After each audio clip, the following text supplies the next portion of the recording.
Hey guys, this is Brian from Green Liberty. Hey, so I wanted to speak to you guys about Navy Fed and everything and how their process kind of works from my point of view. So, and what I've seen and also what I think is happening.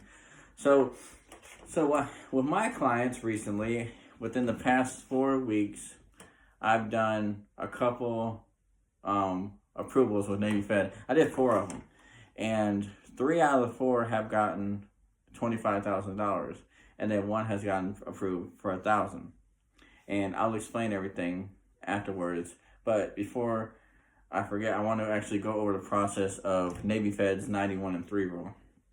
So Navy Fed, they do what's called a 91 and 3 rule, and this means that every 91 days or 3 statement cycles, you can apply for another product. So what most people do is they do their pre-approval.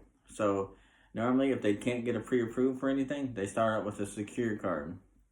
And that secure card will then graduate to a cash rewards card. So once they graduate, that's when the real fun happens, and I'll explain why with a couple steps after this. So pretty much you get one product. Well, most people either start with the cash rewards or the platinum. That's usually like their lower tier cards. So they start there, and then 91 days later or 3 statement days later, they actually apply for their second product. So remind you that whenever they're pulling for a hard inquiry, they are pulling from TransUnion when you're trying to get a new product. So boom, first 91 days pass after the first product, you apply for your second product.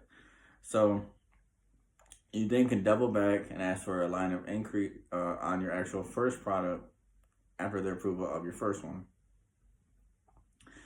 So now you can wait another 91 days again and then actually go forward and apply for the third product. And then you can double back and ask for a line of increase on the other 2 that you got approved for.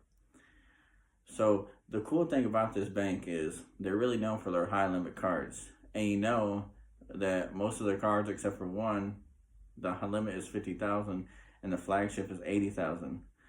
So there are certain steps that you could take to actually get each card up to 50,000. I actually wrote an ebook on how to do this, and because I thought it all out, I processed it, I'm doing it. I mean, you know, it's like a never-ending system until it gets maxed out on how to do this, because you literally